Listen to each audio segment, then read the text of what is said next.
But I think what really made it exciting for me and compelling was the sense of possibility of doing something that no one else was trying to do.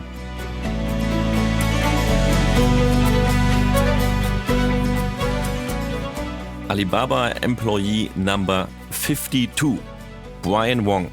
The beginnings and current state of e-commerce in China. And what could be more exciting than being part of the team of the Chinese e-commerce pioneers? Brian Wong was employee number 52 of the original Alibaba team and started with Jack Ma in his apartment, not even in the office spaces. So he was there when everything began. During his almost 20 years tenure with the Alibaba Group, Brian led the company's early globalization efforts and served as the group vice president and has also been leading the Alibaba Global Leadership Academy, AGLA. He headed the Alibaba Global Sales, Marketing and Business Development operations in Asia, Europe and the US. Furthermore, Brian is an author, an entrepreneur and investor with now over 20 years of management experience in e-commerce and digital media in Greater China. So what made him leave Silicon Valley and join a company that back then hardly anyone knew? How was startup life in early Hangzhou? And what can the world learn from China's e-commerce insights? We hope you enjoy the talk as much as we did. Listen, have fun and learn. Made in China. Von der Werkbank der Welt zum größten Konsumentenmarkt und Technologieführer. Eine Reise durch das Leben, Business und die Kultur im Reich der Mitte mit Damian Maib und Thomas Derksen. We'll do the AB game first and then I will welcome you again to the podcast. Okay, and we go cool. to questions. So, Brian, Beijing or Shanghai? Shanghai. Shanghai or Hangzhou? Shanghai. Beijing Duck or KFC? Beijing Duck. Metro or taxi? It's a tough one. Metro. Train or airplane? Train. Suitcase or backpack? Suitcase. Hardcover or ebook? Hardcover. Tie or no tie? No tie. Message or call? Message. Offline or online? Online. Cash or card? Card. Card or QR code? QR code. Orange or black? Black. 618 or double 11? 011. Okay, great. So, Brian, very welcome again to our podcast, and we are very honored to have you with us today. My pleasure. Thank you, Damien. So you've been with Alibaba very, very early on. You've also been group vice president, had many functions, very close to Jack Ma. Yeah, so a very exposed figure. So really, even more honored myself as an Alibaba TP. Oh, great! Yes, having you sitting in very important. My office. TPs are critical. And tell us, what brought you to Alibaba in the first place? Yeah, well, Damien, I mean, Alibaba back in 1999 was very different from what it is today. But there was certainly something that attracted me. And I would say, number one, it was this desire to be on the front line of change. In 1999, China was just at the inception of its internet sort of revolution. And two was the use of technology and my curiosity of how that would play a role in changing society. And three, just being connected to an emerging market where I could do something impactful. So I would say the combination of all that made it very interesting and exciting as a potential opportunity. Mm-hmm. And what was the work atmosphere back then when you were 52 people? I mean, it's about the same size or a little bit smaller as our TP at the moment. Yeah, so there's a potential for your company. Yeah, maybe we can become that size in the future. Well, I mean, at that time, there were 52 employees, and there were probably about 40 of them in Hangzhou. There were a few scattered between Hong Kong and I think it's pretty much Hangzhou and Hong Kong.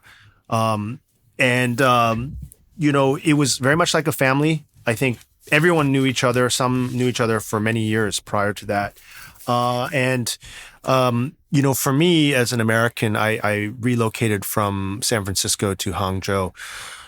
When I think back on it, there was a big change in terms of what we call creature comforts, or just kind of the living situation. I went from San Francisco to the outskirts of what was then a second-tier city, when the country's per capita income was $800 compared to the United States, which was 30 times that. It was about $26,000 US dollars per capita. But I think what really made it exciting for me and compelling was the sense of possibility of doing something that no one else was trying to do, because at that time, China was still very close to the rest of the world in terms of accessibility. And I think that in a lot of ways, it felt like a race to kind of get this done before anyone else could sort of open up those doors. And technology provided that window into China that I think many people felt the greatest barrier to entry was just access to information. And the internet provided that access in a much more efficient way. So it was exciting, yet, there was a lot of sort of adjustments that one coming from the U.S. had to make, but the possibilities were the most sort of attractive part. Yeah. So nothing is impossible in a market like China. Yeah, for sure. Especially then, like imagining what was possible, I think was a good motivation. Yeah, I think so too. That is what brought me to China as well. But then you also made a short break, I've seen, right? So you left Alibaba, a short break, then back to Alibaba. What happened in between, and what is driving you now?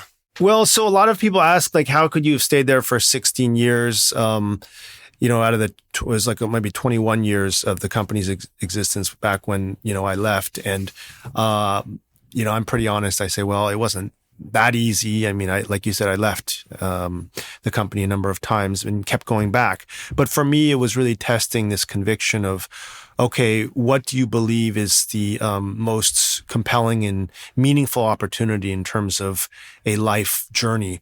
And so it was as much about calibrating what it was I want to achieve in my life and how work fit into that as it was kind of, working at a company just for a job purpose. And obviously, there's upside to joining a startup, but at the same time, that's not going to be the biggest motivator for most people, because that quickly goes out the door when you face the reality that you're doing something you don't really want to do. And so I think that Alibaba in a lot of ways resonated with me because of its purpose and the objective and the people that were at that company. So, yeah.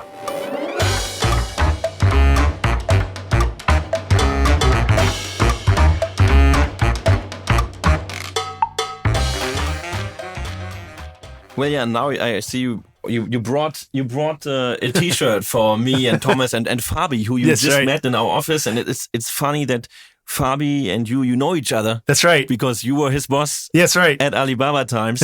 I didn't know that. And Fabi is managing partner in our TP company. Fantastic. Small world. Yes, very small. So on the T-shirt it says your company name. Yes. What is it about? So the T-shirt name says Radii, R-A-D-I-I, plural for radius. And that's a company I started 5 years ago, actually, while I was at Alibaba, more as a passion project. And then it became now my full-time responsibility. And Radii is a digital media company that is dedicated to bridging understanding between East and West. And what the company really focuses on is telling compelling and engaging stories from Greater China or Asia that really provide a window into youth culture. So whether it's music, art, film, sports, even digital life, what we're trying to do at Radii is to provide a window into this world so that, the youth from around the world, United States, Europe, Australia, Southeast Asia, can see what's happening in China on the ground. And Damien, I think you guys also do a lot of this through your podcasts and the work you do, really just showing that there's something really to be learned and explored here in this part of the world. And it's relevant to all of us, no matter where we are. Also because you think that in China, we are in many of the digital areas even more advanced than the Western world, and you want to show it to as like this is how it can be done. Exactly. Right? I mean, I think most of us, whether we're in the US or Europe, we have a conception of China sort of back 20, 30 years ago, but we don't realize how rapidly things have changed here. And like you said, in a lot of ways, there was a leapfrog that happened, particularly around the digital economy. And that's what we also try and reflect in the content we make, whether it's short documentary films or written content, but also in the work that you guys are doing with e-commerce. I think it's very much at the cutting edge. Absolutely, and we will definitely come back to this e-commerce topic in a couple of my questions later that I've prepared. Sure. And tell me a little bit about the early days of Alibaba. What would a typical day, if we can name it a typical day, look like in your life there? Well, I was thinking about this question, and it kind of drummed up some post-traumatic syndrome. But it's... it wasn't easy now that I think back on it, but most of the memories are positive. But, in the early days, we were, like I said, in the outskirts of town, and I would either take the bus, there was a public bus, that was probably the most efficient way to do it, or I would flag a taxi to go to the office. And initially it was in Jack's apartment. He had actually at that point expanded to 2 apartments. And then we had a new office at one point, which was a great luxury for us. But we would get there in the morning and then work, and then you'd have lunch. There was a canteen actually in the building. And, this is eating off like steel trays and, canteen food. I don't know if you ever had to experience that, but... No, not in Jack's apartment. No. Okay. Not in the new office you've been, no. But, even then, like you'd find sand in the rice and you'd find bugs in your vegetables. And a very nice meal would be either Pizza Hut, which actually was there at the time, or KFC. You mentioned KFC in the beginning. That luxury was back then, huh? Luxury. We would be very happy when we got that. Or if you really wanted to splurge, it was driving an hour into town to the Shangri-La. It was the 1 5-star hotel then. But after probably about 6 o'clock, people would head out. There was no gyms around at the time because this whole fitness craze hadn't reached China yet in 1999, 2000. But there was a dirt field right next to our office, and we'd jump the fence and we'd bring out a soccer ball and then kick the ball around for maybe an hour. Or we'd hit the ping pong tables. That there were 2, I remember, in the residential area. And then we had our own office. We actually had 1 or 2. And that was like, the exercise or the highlight. And that was very much, sort of inspired by Silicon Valley. Everyone had a ping pong table back then, right? So after maybe kind of letting off some steam there, then you'd go back to your desk and do more work. And probably by about 9 o'clock, you'd finish. And a lot of restaurants didn't stay open that late. So oftentimes I'd be eating noodles on the side of the road on the way back home. And that's where I got an idea of what are kerosene lamps, because, they still use those, I remember, attached to their carts. And then they'd fry up like some noodles or rice. And that was like your late dinner. And then you head back home, sleep, and then start another day. So if that sounds exciting to you, then hey, you're cut out for, early stage frontier market startups. Exactly. That's how it should be. No time for private life. Oh yeah, that did not have time. But that's why it's good to do it when you're young, because it's just a grind. But it's at the same time, like I said, you've kind of felt like there was this urgency. Every day, like you needed to get something done in order to get it out to the market. And how about San Francisco? Did you guys fly back and forth a couple of times to look what they are doing and if you guys are better? Or? Yeah, I mean, that would have been nice. I mean, I think maybe the big bosses did that once or twice, but we didn't have a lot of money back then. And it was really just flying back from Hangzhou to Hong Kong was already like a big deal. And I remember wishing that I could go back more often, but we were on a strict budget. So no, I think in some ways, they would ask me, growing up in Palo Alto, there was this notion that, hey, Brian knows how Silicon Valley works, but I didn't actually have a lot of work experience in like a startup back then, because I think Yahoo was just starting out and eBay, a lot of these staff in the early days, they had never left China. So they were basically just going off of what they imagined it to be. And some of our team members had some Silicon Valley work experience. They had returned to China. Yeah. And you had the American mindset. Exactly. So that's why they put me in charge of the website initially. You know, I was the guy who, native English speaker, supposed to understand kind of user habits and how do we design a page that's going to be compelling. And, you know, I'm very proud, like the first, it's by the second year of our existence, we got a Forbes Best of the Web B2B recognition. I think that was a big affirmation of what we were doing. Oh, yeah, that's great. That's great. That was your job, Brian. Amazing. no, it's Amazing. a lot of people involved. Yeah.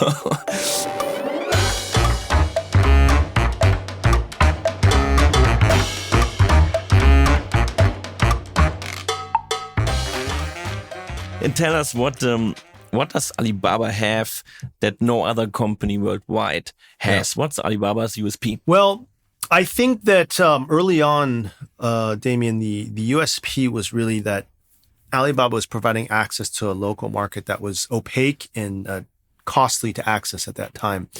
It also, Alibaba had the largest aggregation of small, medium-sized enterprises in China. There were competitors. Some of them were trade show organizers. Some of them were also kind of B2B startups. But I think Alibaba had the largest aggregation of these types of companies.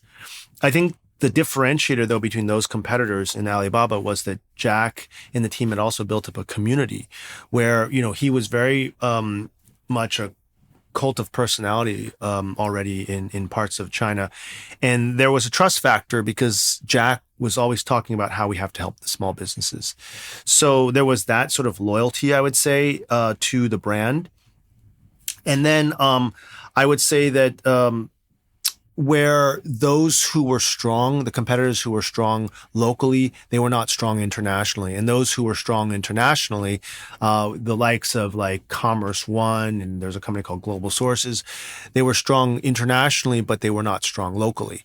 And I think Alibaba, probably at that time, relatively speaking, was the strongest both internationally and locally in terms of its brand recognition, but also in terms of its staff. And there's a funny movie also about that, how Alibaba fought out eBay. Oh, yes. Wasn't it? Crocodile in the Yangtze. Yes, exactly. My ex-colleague Porter Erisman produced that. And great. It says a lot, about the whole like eBay, Alibaba, Taobao battle. Exactly. That's a great watch. Yeah, good. I'm glad. And you also have written a very interesting book. Oh, yes. The Tao of Alibaba. Could you summarize it for us? What is Sure. Yeah, what is it? What is it about? So the Tao of Alibaba was just published late last year under Hachette. It's available on Amazon and Barnes & Noble, other sites. But essentially, I wrote the book to really try and demystify what happens inside Alibaba in terms of its management principles. And if you ask me to summarize it in 3 sentences, I would say that this book reveals how to build a company that has a clear purpose and objective for existing, but also is able to constantly reinvent itself over time. So that's like the management ethos that I would say is captured. Second is the book demonstrates why it's important to take time to learn about China's own experience in terms of developing a digital economy, because there are things that we can learn from it that are different from the Western approach. And then the third point I would say is that of the book is that Alibaba and Jack Ma are proof that chasing an idealistic sort of dream is not a fool's errand. That actually dreams do come true when you're able to align sort of this clear mission and vision and along with a clear execution plan.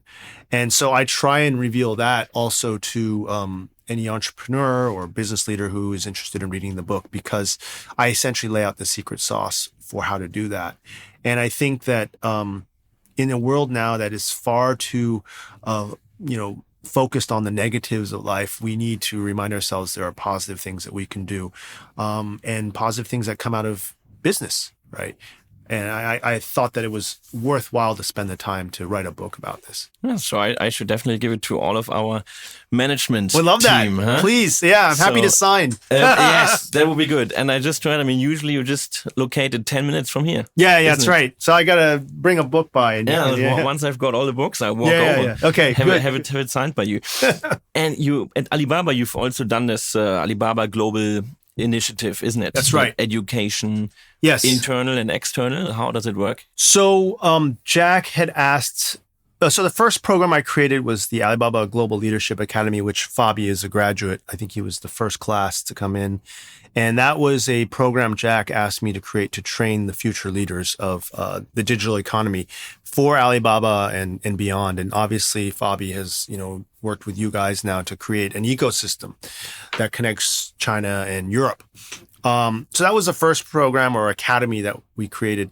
Second was the Alibaba Global Initiatives team, and that was to train international entrepreneurs from markets around the world, whether it's Southeast Asia, Europe, Africa, Latin America, and really to, again, share this management ethos with these entrepreneurs and give them some inspiration as to how one could build a digital economy, and also inform them on the benefits of the digital economy as it relates to inclusive development.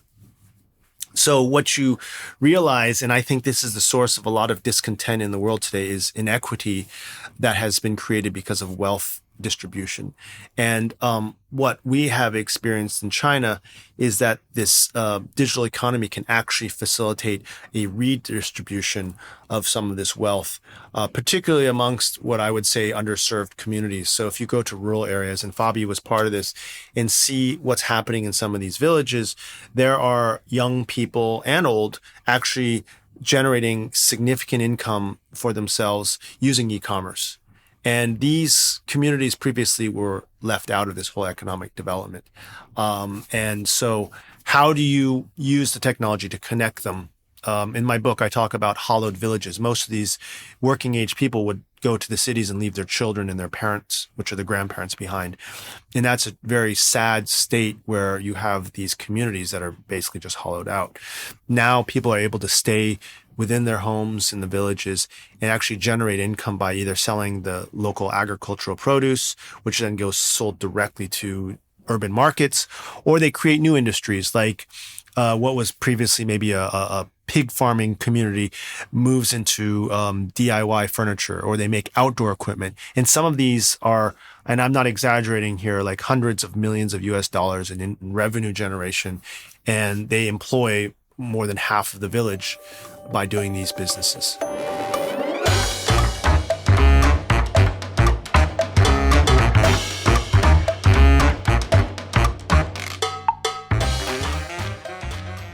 And you've given them the education and tell them how to run a Taobao shop or Tmall shop. Because usually, I mean, even brands like have TPs like us to do that, right? And they cost money. So Well, so, I mean, yes. First of all, TPs play a very important role, and we'll get to this later, but particularly amongst big brands that need a local understanding. But in these communities, a lot of the young people learn it themselves, like you said, because they don't have the luxury of hiring a TP. I remember meeting a 26-year-old young man in a village just outside of Hangzhou. And I remember walking up to his home, and he had a brand new Ford Mustang sitting out front, and a Mercedes. And I said, "Oh, whose cars are these?" And he said, "Oh, those are mine." And I said, "What on earth?" Like, this young kid. And I went to his bedroom, and he's got like the whole e-commerce setup. He's got some cameras to film, like they were selling hickory nuts. And he's got 3 computers there, two staff doing customer service. And he's generating about $5 million US dollars per year just selling hickory nuts from his living room. He was able to buy these cars and support his family. I mean, his parents also help him, but that's just a reflection of the kind of wealth creation that's happening. I wish I had one of those cars. Well, you've been employee number 52 at Alibaba. It shouldn't be too bad. Okay. Well, and you mentioned it, when it comes to e-commerce, China worldwide is clearly the number one, right? Yeah. Why was China the perfect place to come in this position? How did it came like that? I think, again, I talk about this also in my book, the factors that contributed to the rise of the digital economy in China, and like you said, making it the largest in the world. But obviously, number one is the size and scale of the market. That size and scale, however, is really facilitated by a few things. One is the regulatory system. If you think about commerce in between provincial locations, it's seamless. Like it's a unified sort of tax and tariff system. This is actually different from India. Each state has a different tax and regulatory system that creates barriers. Second is, I think, the development stage of China at that time. In the late 1990s, everything was very nascent, and there was no, what I would say, legacy systems, whether it's retail or payment. And so these were all able to grow sort of free of constraints and, frankly, biases of legacy traditional systems. And then finally, the raw entrepreneurial talent.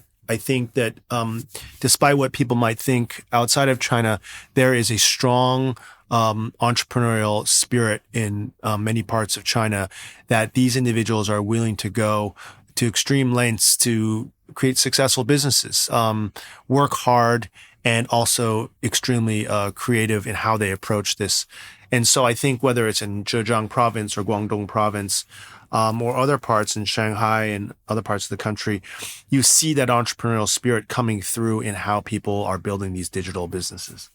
And now seeing how Alibaba grew and being extremely dominant, right, for many, many years, until today, right? Yeah. Even with the Alibaba for 1688 for B2B and Tmall Taobao for B2C. If we're looking at the B2C market, still a very dominant position, but more and more other players are coming on the field, like Douyin, like TikTok, Kuaishou, Pinduoduo, and especially Douyin, TikTok, and Kuaishou with their live stream commerce function picking up massively. We see it in our data month over month. Okay. What can Alibaba do to remain in the number one position? What do you think? Well, I think what you're commenting on is a reflection of how quickly the market evolves. And, when people talk about monopolies or they refer to this antitrust, one thing you have to look at is defensibility of your dominant position. And the truth of the matter is despite how dominant, whether Ali or Tencent are, there are new entrants and they are becoming very formidable. So Douyin and Kuaishou represent what I think is a new user type of engagement where video has become much more the way of media consumption. And if you remember, Taobao created this whole drive around Zhibo, which is live streaming, which really did help boost their sales and adoption. But when you have UGC that's purely entertainment, that's also going to catch people's attention, and it's a fight for these eyeballs and time. And what I think Douyin and Kuaishou have done very well is made that kind of content very attractive. And then what they did is they added the e-commerce piece onto it. And it really boils down to the ability to convert those audiences into paying customers. And it seems like initially, it was just time spent and it was advertisement driven, but now it's actually turning into conversions. And so you as a TP see that, you go to where the eyeballs are, where the time is spent and where dollars are being spent. And this is going to require companies like Alibaba and JD for that matter to then adapt. And what I'm cautiously optimistic about is that Alibaba will continue to evolve.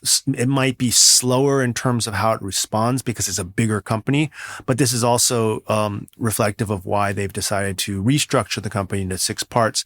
That unlocks value. It allows each of the businesses to focus on its own unique characteristics. If you're e-commerce, there's something very e-commerce specific, but you can't bundle into that like, media entertainment or cloud computing, for example. A lot of that is B2B versus 2C. And they're dealing at different levels of like infrastructure and applications and whatnot, not just consumers. And so you need to let the leaders manage the business in the way that's most appropriate for that business type.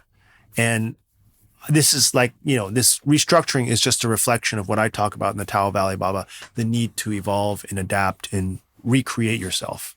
Yeah, so having restructured the business in 6 different units makes it much more agile. Yeah, right. Yeah, absolutely. E-commerce part can tackle Douyin and Kuaishou, the other parts. Exactly. Itself. And this happened I mentioned it in the book. I think it's 2013. Alibaba also restructured itself from 3 major business units to 7, and then went to 25. And ensure, like at that 25, you still had this management council that was within the Alibaba Group. Now Daniel talks about Alibaba, like the small Alibabas and the large Alibaba. And there's still going to be a connection between Alibaba Group and these spinouts, but it's more of a holding company structure. But if you read the fine print, there still is some level of kind of governance that happens in terms of capital allocation, but also the high level sort of key issues like budgeting and selecting the CEO and whatnot. So there will still be some, hopefully, connections between all this ecosystem, but you give them more autonomy.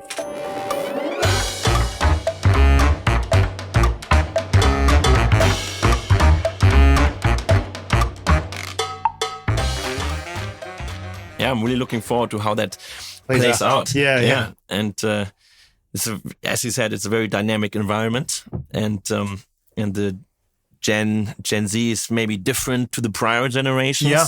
I mean, it's one of your topics with your Radii. with Radii, with a new company. How is China's Gen Z consumer habits different or very different compared to the prior generations?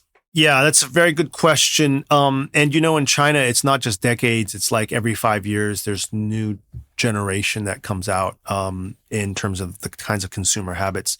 I would say that Gen Z in China are much more socially conscious. They no longer care just about price. They care about the larger social context. And this is things like, what's my carbon footprint? How am I impacting kind of this environment around me? And I think this is reflected in, let's just take Alibaba, for example. They have a business called Xianyu, which is idle fish, which is essentially a secondhand market. And last I checked, there were over 500 million users registered for this idle fish platform. And they're spending, I think it's around 3 trillion RMB on this platform, which is almost 500 billion US dollars. And when they calculate like how much sort of carbon they're saving in terms of this excessive consumption, I think they're cutting the carbon footprint by 300 million metric tons in 2023. This stuff actually means something to the consumers. Obviously, they save money, but they also care about the other implications. And I think that's a growing consciousness. There's also, I'm sure you've heard about like the ant forest and how this was initially just like a gamification of trying to create a individual carbon ledger, so you can track your carbon footprint. But that thing has grown so big in terms of the application that they've been able to, and this is Ant Financial, has been able to use that as a way to fund the planting of trees. I think it's 300 million trees they've planted in the Gobi Desert to stop this desertification. And, these things matter to Gen Z. I think that while they're willing to spend more of their disposable income on self-indulgence, I think they're much more picky because they're spoiled by choice. Mm-hmm. So all of those things play into it. And as companies, whether they're in China or abroad, are trying to tap into this new generation, they have to be conscious of these things. Yeah, because I think that is, when we talk to brands and clients, always the one part where sustainability, climate neutral and so on and so forth, it's already much more thing in the Western world compared to China, isn't it? And now here we're becoming more and more aware of it. I think packing oranges in single plastic boxes. I mean, I think we have a significant challenge when it comes to like this food delivery business. But I see young people that are, shouting out for, better solutions to this. One thing that Ulama and Meituan, and even to be frank, the government is pushing is how do you reduce wastage by opting out of utensils, and you get benefits. Maybe you get more, maybe they give you a discount or they recognize your carbon credits like you're saving. But there needs to be more. And, companies like Cainiao, which is part of the Alibaba logistics system, they're coming up with recycling programs. They have applications using augmented reality or virtual reality that actually help the packers reduce the packaging wastage by giving them more efficient designs for how to place products. But still a lot to be done. And I think even this whole EV movement, I think we talk about like how there's been electrification of automotive and even scooters is a step forward. Yeah. That's Yeah. making a headache for the German Oh, automotive yeah. industry. Sorry about that. Yeah, it's definitely. But what would you say is the best strategy for foreign brands to enter the Chinese market platform-wise? So I think the same principles apply in the past, which is really thinking about how you're to differentiate your products amongst the existing market. It's not just identifying what Chinese consumers want now, but how they're going to evolve as these preferences change. And one of the things that I think has become much more of a issue is local competition. The quality of the products and the innovation of the products is really improving, such that they're becoming very competitive. I think you look at the sports apparel space, particularly, it's very pronounced with Ante and these others competing, and Li Ning, right, competing with Adidas and Nike. But I think that there are inherent advantages of international products that one should play on. Let's just take, for example, what is represented in national brands, whether it's Italian and French luxury products, or German sort of engineering, right? And I also think when it comes to things like agricultural products, safety is still very much a thing, or quality of product like French wines. It's hard to replace that, or, Italian olive oil, right? And so those all play a role. But once you figure out how to differentiate your product, and you have to select the products that you feel have that differentiation, then it's about finding the right execution plan, because that's equally important. And if you're a big company, maybe you can staff companies on the ground here. You have a local presence already. But if you're not, you need to find the right local partner. And that's where what we call the TPs, the Taobao partners, come in to play, much like I think you have a company called Genuine.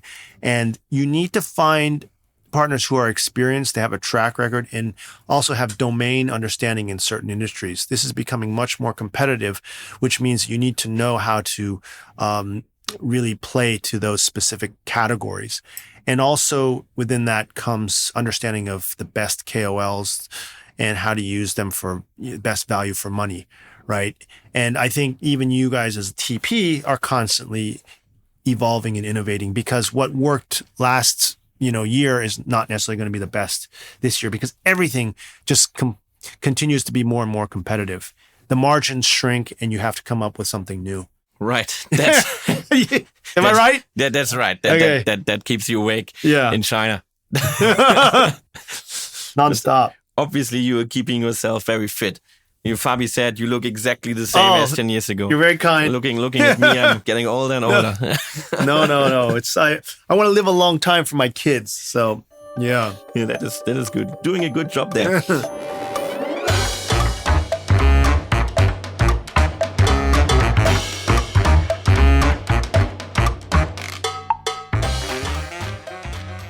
And what can we expect, let's say, in the next 5 years? In China, we love 5-year plans, right? Yes. What can we expect in China for the next 5 years in the tech world? So I think a lot of people are asking the question here in China, where are things headed? We had a really great run, I think, in terms of consumer internet, in terms of e-commerce. But I think moving forward, there will continue to be opportunities, mainly around what is more kind of high quality, hard tech, and innovative areas like new materials, renewable energy. I think obviously semiconductors is an area that the government's very interested in developing, biotech. So these are probably a little more sophisticated in terms of the kind of technology that we're dealing with, but very much high value add. And I think that's where the investment's going to go, and that's where a lot of the talent is going to be focused. I also think there's going to be ubiquity of AI in all of the consumer apps, a higher integration of this kind of technology into everything that we do. So obviously that's going to be a big driver, both in terms of systems and supply chains horizontally and vertically. And so I think that's something very much to keep one's eye on. And then finally, the ubiquity of technology, like we talked about EV and how that plays a role. I'm told, for example, making electric cars is commoditized now. It's no longer a differentiator. It's what intelligence you put into that. And so this goes back again to big data and AI.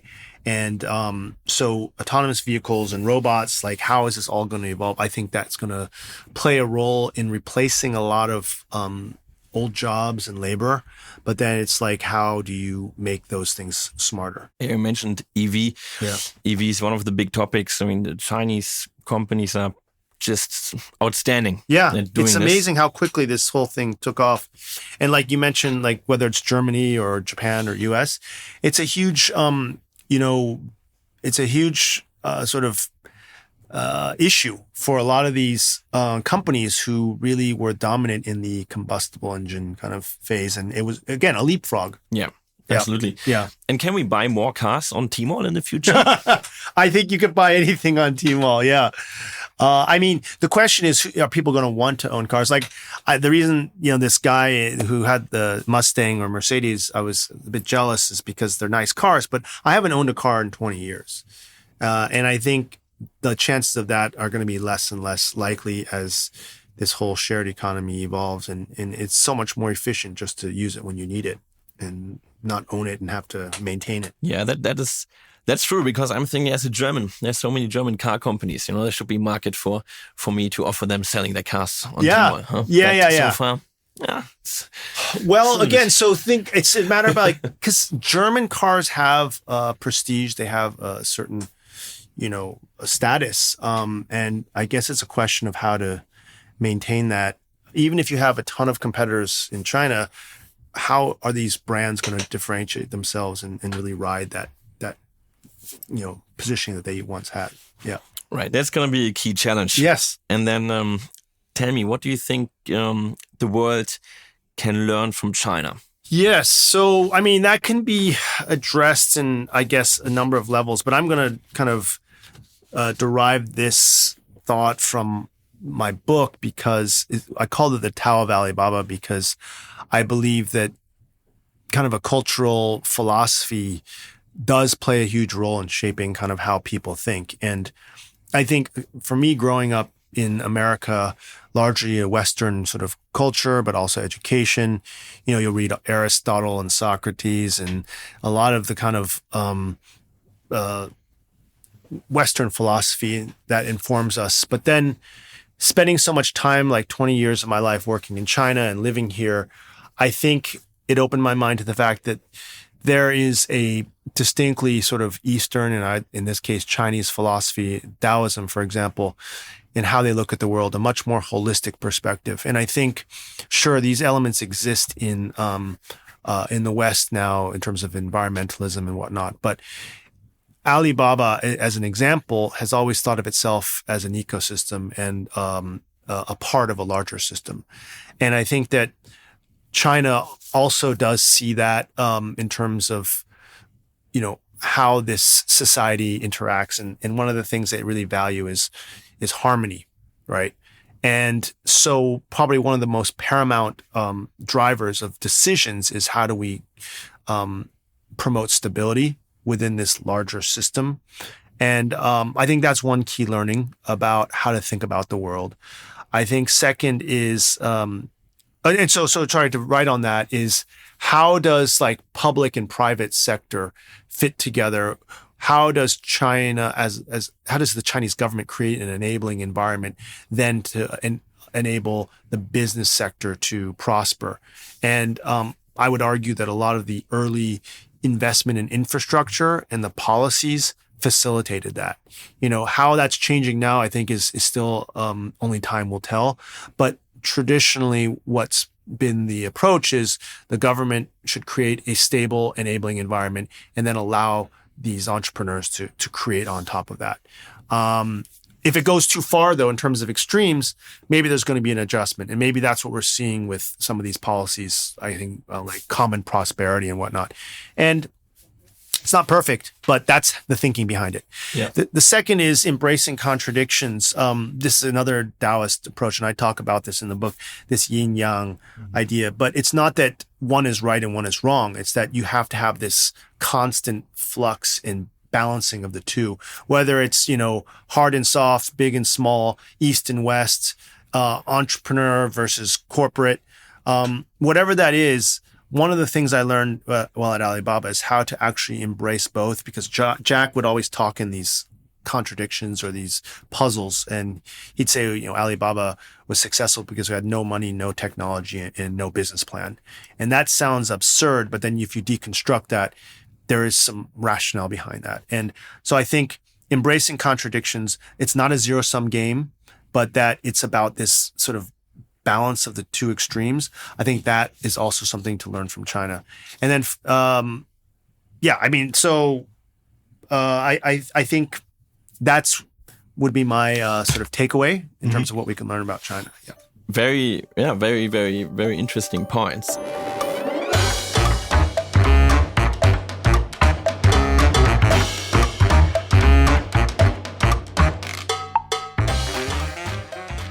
And what would you say can China learn from the world? Sure. I think that's also a fair question. And I'm going to rephrase this because the world is so diverse. I'm going to say, what can China learn from the US or from the West? And I think one thing would be a greater tolerance for a diversity of views. I think that by doing that, it will allow for even more creativity and innovation within the country. And it's important to protect that. I think that, so that's the source I think could be a competitive strength if it's allowed to flourish. And I think it's cyclical, right? But I think right now people are a bit, uncertain about how the tech sector is going to evolve. And so that's one area, for example, that could benefit from it. Second is this concept of soft power and facilitating more understanding of the market. I think a lot of people still feel that China is opaque or it's a black box. And one of the things that's really important is to honestly just be more open, but show vulnerability and be willing to admit where mistakes have been made. I think once people see that, they'll feel like you're human. The people are willing to admit mistakes and sort of, correct those. And part of that comes culturally from this concept of face, like 面子, right? And that's a really powerful sort of force. It's interesting. Korea, Japan have the same concept, like this honor, like when the samurai has to kill himself. Or I think in Korea also, it's like nobody wants to face this sense of shame. But in America, it's almost like you just let all your dirty laundry hang out and you put it out there. And in a way, it almost gives you more credibility. So I feel like that to me is something that the East should learn from the West, and China could benefit by just being more human. Yeah, that's a good point. Yeah, you're right. You've got this face topic here very often. Yeah. And I mean, growing up in the US and then coming to China, working here, you can probably call both China and US your home. Yeah. So what's your view on Europe? Small little European Union. What's our role between those two giants? Well, Europe isn't so small. It's like 750 million people. Yeah, Chabudo, right? And it's a significant part of the global economy. But you're right. You have these two superpowers, and it's a question of what about Europe? What about everyone else? And I think, this question reminds me of conversations I've had with people about having a third child. I have two girls right now, and people say, what's interesting is when you have the third, the whole dynamic changes, because when you have two and they fight, they just go to mom and dad and try and resolve it. But if you have a third, then it boils down to diplomacy and understanding of this negotiation tactics. And so I think having a third party in this sort of global dynamic will create a number of possibilities for where the world could go. But actually, the power then resides not in China or US, but actually in that third party, whether it's Europe or rest of world. And I think that Europe, if they can unify themselves in a way that they can come to agreement, that they don't want to have to take a side.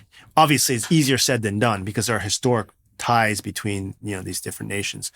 But if they can come to agreement on that, then they could become a very powerful influence on how things evolve. And let's not ignore the fact that Europe is the largest trading partner in the United States. I think it's the third largest trading partner of China overall, and they have significant economic clout. But Europe, I would say, as a whole, and I know it's difficult to talk about these sweeping blocks because I know ASEAN also has their arguments, but ASEAN every country is very different. In Europe, every country is very different. But if they can negotiate as a bloc, then I think that they can be a very effective, influential power. Yeah, that's a very nice, positive outlook. Thank you for that, Brian. Gotta be positive, that's, that's the one thing that keeps you going. Exactly. No, perfect. It was our pleasure and honor to have you here today with us. Thank you very much, Brian. Thank you for coming by. Thank you, Damien. Appreciate the opportunity. Perfect.